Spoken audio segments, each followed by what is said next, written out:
नमस्कार,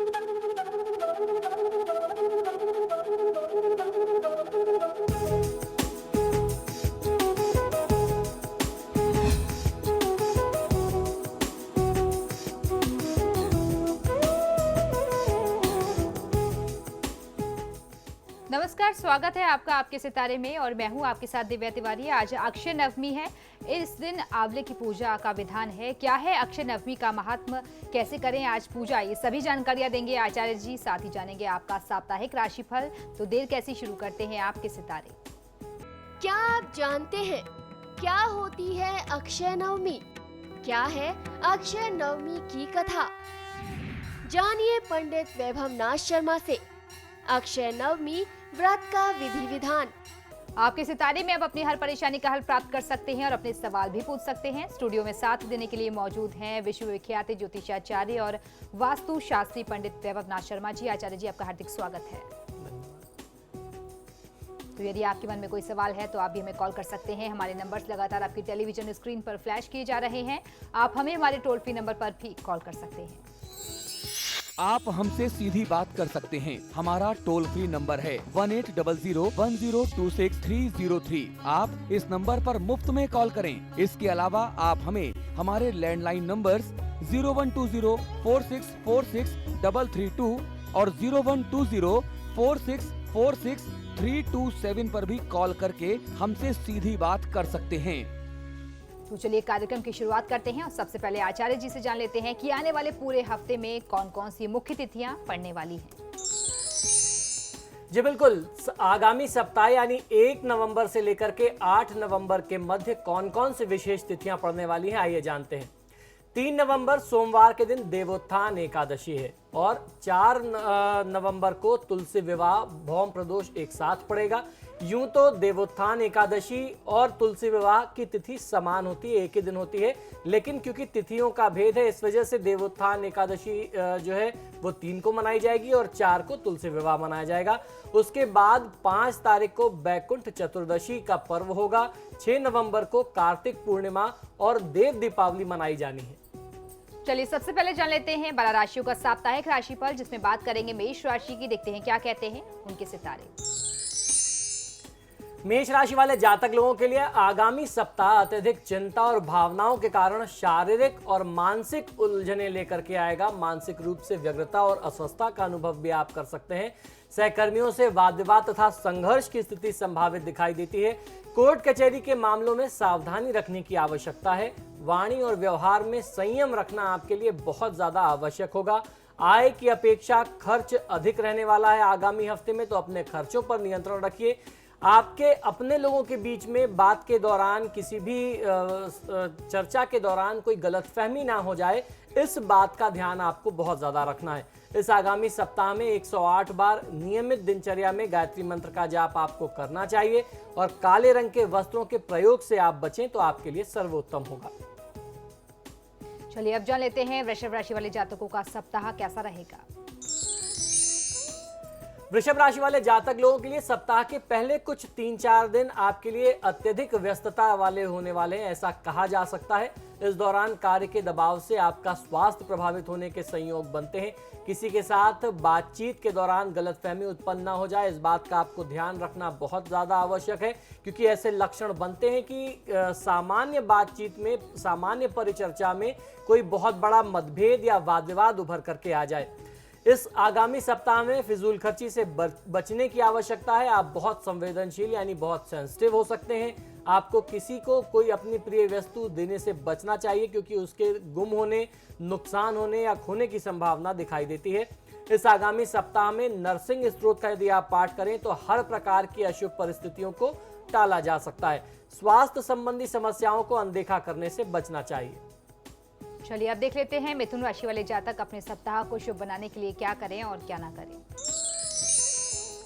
मिथुन राशि वाले जातक लोगों को यह समझना चाहिए कि भाग्य और कर्म एक दूसरे के पूरक हैं। बिना कर्म किए कुछ भी पा लेना संभव नहीं होगा और प्रबल भाग्य के बगैर सफलता के शिखर पर पहुंचना नामुमकिन है। स्वयं को सुरक्षित महसूस करने से कुछ मानसिक कष्टों में कमी आएगी। घर व संपत्ति आदि के विवादित मामले आपके सामने चुनौती बन करके आएंगे, किंतु आपके उनसे लगातार निपटते रहने से उनको लगातार डील करते रहने से उन समस्याओं का निदान भी आपको शीघ्र ही प्राप्त हो जाएगा। इस आगामी सप्ताह को शुभ बनाने के लिए सबसे पहली बात कि आपको मेहनत में कमी नहीं करनी है, अपना धर्म कर्म करते रहें और ऋण मोचक गणेश स्तोत्र का पाठ करेंगे, भगवान गणेश जी की आराधना करेंगे तो फायदा मिलेगा। क्रोध करने से बचना चाहिए।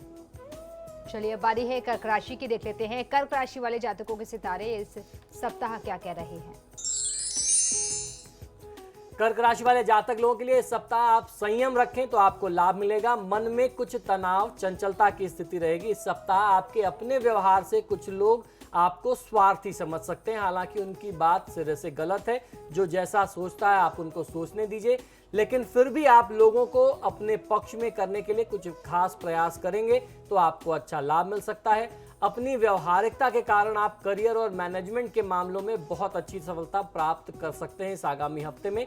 इस आगामी पूरे हफ्ते में सप्ताह में आपको महादेव शिव की उपासना करनी चाहिए और आपको ऐसा व्यवहार रखना है कि आपके व्यवहार से जाने अनजाने भी किसी भी व्यक्ति की भावना को, किसी के हृदय को ठेस ना पहुंचे। अब देख लेते हैं क्या कह रहा है सिंह राशि वालों के लिए उनका साप्ताहिक राशिफल। सिंह राशि वाले जातक लोगों के लिए खासतौर पर विद्यार्थी वर्ग के लिए मध्यम से अच्छा समय कह सकते हैं। जमीन जायदाद से संबंधित दस्तावेज पूर्ण करने के लिए यह समय बिल्कुल भी आपके लिए अनुकूल नहीं है, उचित नहीं है। मानसिक अस्वस्थता और बेचैनी रहने वाली है। सप्ताह के अंतिम 2 दिन आपके लिए अच्छे रहेंगे। सभी दिन बुरे नहीं होते, आपको अंतिम 2 दिनों में ऐसा अनुभव हो जाएगा। परोपकार के कार्यों से आपको मानसिक संतोष और प्रसन्नता प्राप्त होगी। इस आगामी सप्ताह को शुभ बनाने के लिए, अपने पक्ष में ज्यादा से ज्यादा लाभ लेने के लिए भगवान श्री कृष्ण की पूजा आराधना करना आपके लिए सर्वोत्तम होगा। ओम क्लीं कृष्णाय नमः मंत्र का नियमित जाप करें, आपको फायदा मिलेगा। अत्यधिक विचलित नहीं होना चाहिए, बहुत उग्रता में, अधीरता में कोई कार्य मत करिए। चलिए अब जान लेते हैं कन्या राशि वालों का सप्ताह कैसा रहने वाला है और कैसी है उनके सितारों की चाल। कन्या राशि वाले जातक लोगों के लिए समय के साथ साथ आपकी जीवन शैली में भी परिवर्तन दृष्टिगोचर होगा। काफी समय से जिन सूचनाओं का आपको इंतजार था वे शीघ्र ही आपको शुभ समाचार प्राप्त होने वाले हैं। नए लोगों को रोजगार व रोजी के नए अवसर उपलब्ध होंगे। नए लोगों से भेंट मुलाकात होगी जिसके बाद आपके लिए विकास के द्वार और ज्यादा खुलेंगे। संभावनाएं आपको और आगे बढ़ने की प्राप्त हो सकती हैं। बैंक में आपके कर्ज के प्रस्ताव को मंजूरी मिल सकती है। महिलाएं अनुशासन व समय का विशेष ध्यान रखें। साहित्य कला से जुड़े हुए के क्षेत्र से जुड़े हुए लोगों के लिए यह सप्ताह ठीक कहा जा सकता है। इस आगामी सप्ताह को शुभ बनाने के लिए आदित्य हृदय स्तोत्र का पाठ करें तो फायदा मिलेगा। स्वास्थ्य संबंधी समस्याओं को नजरअंदाज नहीं करना चाहिए। अब जान लेते हैं तुला राशि वाले जातक सप्ताह को शुभ बनाने के लिए क्या करें और क्या ना करें। तुला राशि वाले जातक लोगों के लिए इस सप्ताह आपके आसपास के सारे लोग आपकी बात, आपके व्यवहार अथवा विचार से प्रभावित होंगे। बेहतर रहेगा कि कोई भी बात कहते समय आप पहले उस पर थोड़ा सा विचार कर लें, अपने विवेक से निर्णय लें। घर परिवार में स्थिति कुछ तनावपूर्ण हो सकती है। जो भी अनबन हो उसे आप अपने बुद्धि विवेक से, अपने व्यवहार कुशलता से सुलझा लें तो आपको लाभ मिलेगा। पैसों के कुछ अनापेक्षित अवसर आपको बहुत ही जल्दी मिलने वाले हैं, लेकिन इस पूरे हफ्ते आपको अनावश्यक खर्चों पर नियंत्रण रखना बहुत अनिवार्य है। सप्ताह के अंतिम दिनों में आप आर्थिक तौर पर कुछ पाने के लिए कुछ नए प्रयास करते हुए भी दिखाई दे सकते हैं। इस आगामी सप्ताह को शुभ बनाने के लिए हनुमान जी की पूजा आराधना आपके लिए सर्वोत्तम होगी, तो हनुमान चालीसा, बजरंग बाण का पाठ आपको अवश्य करना चाहिए। तनाव दबाव में आकर के कोई भी बड़ा निर्णय आप मत करिए। चलिए तो अब देख लेते हैं वृश्चिक राशि वाले जातकों की राशि इस सप्ताह क्या कह रही है और कैसी है उनके सितारों की चाल।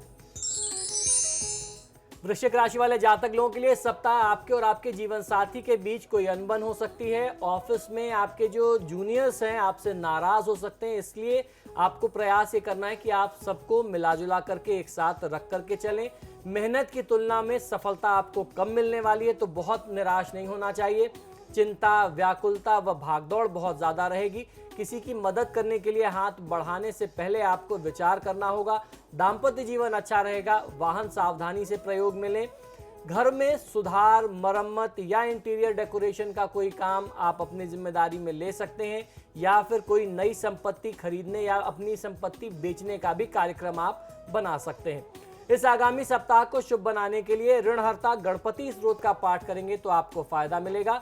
बिना सोचे समझे धन का निवेश करने से बचना चाहिए। अब देख लेते हैं क्या कह रहा है धनु राशि वालों के लिए उनका साप्ताहिक राशिफल।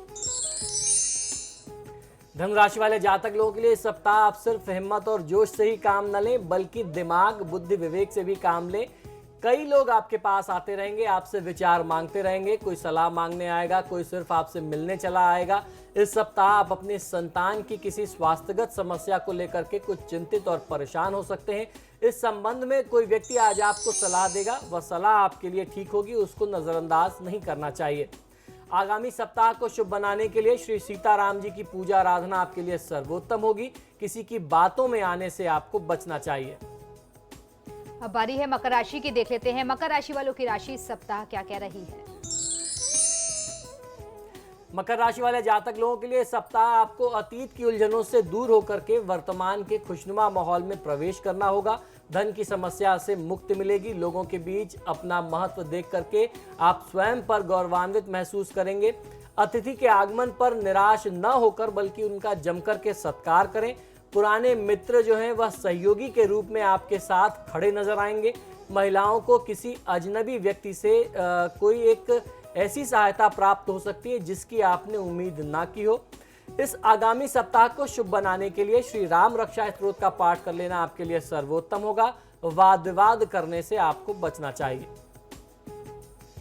अब जान लेते हैं कुंभ राशि वालों का आने वाला सप्ताह कैसा रहने वाला है। कुंभ राशि वाले जातक लोगों के लिए परिवार में आनंद और उत्सव का वातावरण रहने वाला है। उत्साह का वातावरण रहेगा। ऑफिस और नौकरी में आय वृद्धि, पदोन्नति के लिए संयोग बनेंगे। माताजी की तरफ से भी आपको लाभ मिलने का संयोग बनता है। गृह सजावट का कार्य आप अपनी जिम्मेदारी में ले सकते हैं। ऑफिस में आपके जो उच्चाधिकारी हैं, आपके सीनियर्स आपके काम को पसंद करेंगे। आपके द्वारा किए गए कार्य की सराहना की जाएगी। सहकर्मियों का सहयोग आपको बहुत अच्छा मिलने वाला है। शारीरिक स्वास्थ्य को बनाए रखने की आवश्यकता दिखाई देती है, क्योंकि स्वास्थ्य संबंधी कुछ समस्या दिखती है। भगवान श्री विष्णु जी की पूजा आराधना यदि इस पूरे सप्ताह की जाए तो आपको मनोवांछित सफलता मिल सकती है। किसी भी परिस्थिति में अपने गुरुजनों अथवा अपने वरिष्ठजनों का अपमान ना हो आपसे, इस बात का आपको ध्यान रखना चाहिए। चलिए अब बारी है आखिरी राशि की, देख लेते हैं क्या कहते हैं मीन राशि वालों के लिए उनके आने वाले सितारे। मीन राशि वाले जातक लोगों के लिए इस सप्ताह बहुत ज्यादा दुविधाग्रस्त रहेंगे। बड़े निर्णय लेने में आप स्वयं को असमर्थ महसूस कर सकते हैं, किंतु आपको अच्छी तरीके से पता है कि आपके लिए क्या आवश्यक है, कितना क्या जरूरी है। इसको सोच समझ करके ही काम करना चाहिए। लेकिन आप जिस भी स्थिति में सुख महसूस करते हैं उससे बाहर निकलने की इच्छा आपकी नहीं हो पाएगी। मूड और मन में भारीपन, असंतोष अनुभव कर सकते हैं। इसके बावजूद जोखिम उठाने की प्रवृत्ति, रिस्क लेने की प्रवृत्ति बनी रहेगी। इस आगामी सप्ताह को शुभ बनाने के लिए लक्ष्मी स्तोत्र का पाठ करना चाहिए। कार्य में लापरवाही ना बरतें, इस बात का आपको ध्यान रखना है। तो ये तो था 12 राशियों का साप्ताहिक राशिफल। फिलहाल यहाँ रुकेंगे एक ब्रेक के लिए, लेकिन आप बने रहिए हमारे साथ, क्योंकि ब्रेक के बाद आचार्य जी बताएंगे आज का महा उपाय, जिसमें जानेंगे अक्षय नवमी व्रत का महात्म्य। बने रहिए हमारे साथ।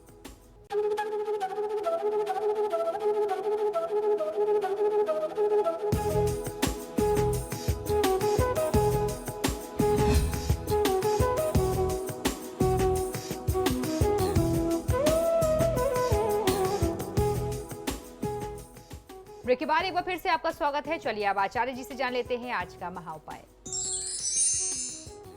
जी बिल्कुल, आज का महा उपाय बहुत ही विशेष है, क्योंकि आज अक्षय नवमी है, जिसको आंवला नवमी के नाम से भी जानते हैं।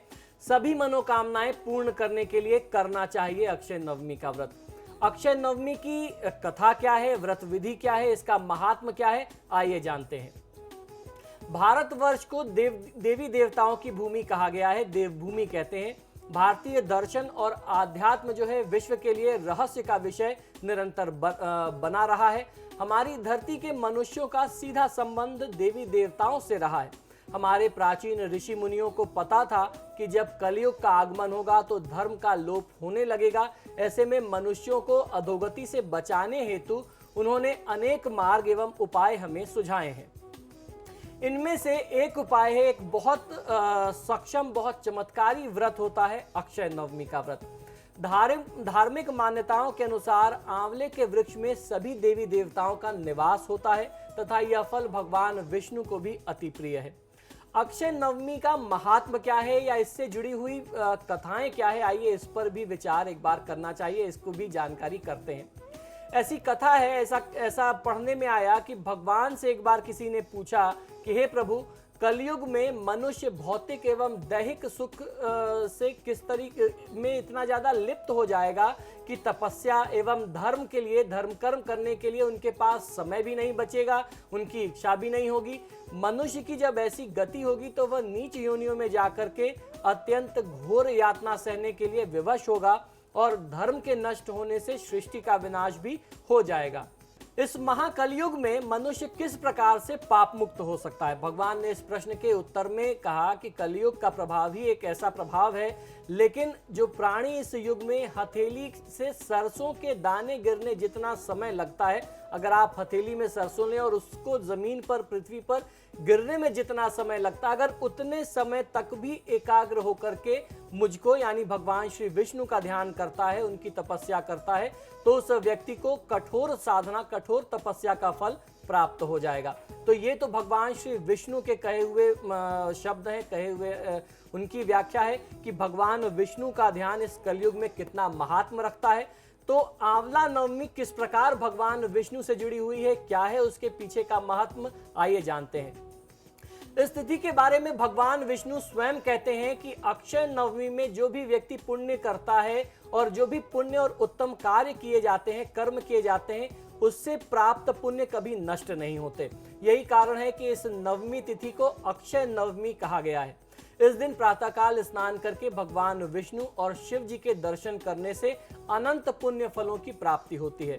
इस तिथि को पूजा, दान, यज्ञ, तर्पण करने से उत्तम फल की प्राप्ति होती है। इसी प्रकार इस दिन कोई भी शास्त्र विरुद्ध काम अगर किया जाए तो उसका दंड भी कई जन्मों तक भुगतना पड़ता है। इसलिए अक्षय नवमी के दिन ऐसे कोई कृत्य, ऐसे कोई कार्य नहीं करने चाहिए जिससे किसी को भी कोई कष्ट पहुंचे, कोई हानि या चोट पहुंचे। शास्त्रों में ब्रह्म हत्या को घोर पाप बताया गया है। यह पाप करने वाला अपने दुष्कर्म का फल तो अवश्य भोगता ही है, लेकिन अगर वह व्यक्ति अक्षय नवमी के दिन स्वर्ण, भूमि, वस्त्र एवं अन्न दान करे, वह आंवले के वृक्ष के नीचे लोगों को भोजन कराए, तो इस पाप से भी मुक्ति पाई जा सकती है। इस नवमी को आंवले के पेड़ के नीचे भोजन कराने का एक बहुत बड़ा महात्म है। यही कारण है कि इसे धात्र नवमी भी कहते हैं। धात्र आंवले को ही कहा जाता है, उसका संस्कृत में शब्द अर्थ है। इस तिथि को आंवले के वृक्ष के पूजा करने के उपरांत इसके नीचे बैठ करके भोजन स्वयं करने और ब्राह्मणों को भोजन कराने का विधान है। और ये विधान ऐसे ही नहीं है, इसके संदर्भ में भी एक पौराणिक कथा है। तो आइए जानते हैं कि अक्षय नवमी की पौराणिक कथा क्या है। अक्षय नवमी या आंवला नवमी जिसे हम कहते हैं आम बोलचाल की भाषा में, इस संदर्भ में दो कथाएं प्रचलित हैं। पहली कथा के अनुसार एक बार देवी लक्ष्मी तीर्थाटन पर निकली तो रास्ते में उनकी इच्छा हुई कि भगवान विष्णु और महादेव शिव दोनों की पूजा एक साथ की जाए। देवी लक्ष्मी उस समय सोचने लग गई, सोच में पड़ गई कि कोई एक ऐसी विधि क्या हो सकती है या एकमात्र कोई चीज ऐसी क्या हो सकती है जिसे भगवान विष्णु और भगवान शिव दोनों पसंद करते हो। कोई एक ऐसी चीज जो दोनों को प्रिय हो, उसे ही प्रतीक मान करके उनकी पूजा की जाए, जिससे एक पूजा से दोनों देवताओं की पूजा हो जाए। इस प्रकार काफी विचार करने पर देवी लक्ष्मी को ध्यान आया कि धात्री यानी आंवला ही एक ऐसी चीज है जिसमें तुलसी जो भगवान विष्णु को प्रिय है और बिल्व यानी बेल जो भगवान शिव को प्रिय है, दोनों के गुण, प्राकृतिक गुण मौजूद हैं। फलतः इन्हीं की पूजा करनी चाहिए। माता लक्ष्मी की पूजा से प्रसन्न होकर के विष्णु और महादेव शिव जी वहां प्रकट होते हैं। माता लक्ष्मी ने आंवले के वृक्ष के नीचे उन्हें भोजन करा करके, यानी भगवान विष्णु और भगवान शिव को आंवले के वृक्ष के नीचे जो भी पूजा की थी उसका प्रसाद ग्रहण कराया। इसके बाद स्वयं भोजन किया, प्रसाद ग्रहण किया। इस दिन से ही धात्री के वृक्ष की पूजा का प्रचलन आरंभ हुआ और कहते हैं कि अक्षय नवमी की तिथि में अगर आप वहां पूजा करें और उसके नीचे स्वयं अन्न ग्रहण करें, ब्राह्मणों को अन्न ग्रहण कराएं, तो फायदा मिलता है। अक्षय नवमी के विषय में यह भी कहा जाता है कि इस दिन से ही त्रेता युग का आरंभ हुआ था। इसे कहीं कहीं कूष्मांडी नवमी के नाम से भी जाना जाता है, क्योंकि देवी कूष्मांडा इसी तिथि में प्रकट हुई थी। चरक संहिता में इस तिथि व आंवले के महत्व को सविस्तार वर्णित किया गया है, जिसके अनुसार कार्तिक मास के शुक्ल पक्ष की नवमी के दिन ही महर्षि च्यवन को आंवले के सेवन से पुनर्नवा होने का वरदान यानी नव यौवन प्राप्त होने का वरदान प्राप्त हुआ था। अक्षय नवमी के दिन संध्या काल में आंवले के पेड़ के नीचे भोजन बना करके लोगों को खाना खिलाने से बहुत बड़ा पुण्य प्राप्त होता है। ऐसी मान्यता है कि भोजन करते समय थाली में आंवले के पत्ते यदि गिर जाएं तो बहुत ही शुभ संकेत होता है। साथ ही साथ यह संकेत होता है कि आप वर्ष भर स्वस्थ रहेंगे। दूसरी एक जो पौराणिक कथा है उसके अनुसार प्राचीन समय की बात है, काशी नगरी में एक वैश्य रहा करता था। वह बहुत ही धर्म कर्म करने वाला धर्मात्मा पुरुष था, किंतु उसके कोई संतान न थी। इस कारण उस वणिक की पत्नी बहुत ज्यादा दुखी रहा करती थी। एक बार किसी ने उसकी पत्नी को कहा कि यदि वह किसी बच्चे की बलि भैरव बाबा के नाम से चढ़ाए तो उसे अवश्य पुत्र रत्न की प्राप्ति होगी। स्त्री ने यह बात अपने पति को कही, परंतु वणिक ने ऐसा कार्य करने से मना कर दिया। किंतु उसकी पत्नी के मन में यह बात घर कर गई तथा संतान प्राप्ति की इच्छा के लिए उसने किसी बच्चे की बलि दे ही दी। परंतु इस पाप का परिणाम अच्छा कैसे हो सकता था? अतः उस स्त्री के शरीर में कोढ़ उत्पन्न हो गया और मृत बच्चे की आत्मा उसे निरंतर सताने लगी। उस स्त्री ने यह बात अपने पति को बताई। हालांकि पहले तो पति ने उसे खूब डांटा दुत्कारा, लेकिन फिर उसकी दशा पर उसे दया भी आई। वह अपनी पत्नी को गंगा स्नान एवं पूजन करने के लिए कहता है। तब उसकी पत्नी गंगा के किनारे जाकर के गंगा जी की पूजा करने लगती है। एक दिन माँ गंगा जो है वृद्ध स्त्री का वेश धारण किए उस स्त्री के समक्ष प्रकट होती हैं और उस सेठ की पत्नी को कहती हैं कि यदि वह मथुरा में जाकर के कार्तिक नवमी का व्रत एवं भगवान श्री विष्णु अर्थात श्री कृष्ण जी का पूजन करे तो उसके सभी पाप जो हैं वह नष्ट हो जाएंगे। ऐसा सुनकर के वणिक की पत्नी मथुरा में जाकर के विधि विधान के साथ नवमी का पूजन और व्रत करती है और भगवान की कृपा से उसके सभी पाप क्षय हो जाते हैं तथा उसका शरीर पहले की भांति स्वस्थ हो जाता है और संतान रूपी पुत्र रत्न की प्राप्ति भी होती है। अक्षय नवमी की पूजा विधि क्या होनी चाहिए, आइए ये भी संक्षिप्त रूप में आपको बता देता हूँ। इस दिन पूजा का विधान इस प्रकार है। आंवले के वृक्ष के सामने पूर्व दिशा की ओर मुख करके आप बैठ जाएं। ओम धात्रे नमः मंत्र का आवाहन आदि षोडशोपचार पूजन करें। फिर वृक्ष की जड़ को दूध से सिंचन करें। दूध का अर्घ देना चाहिए।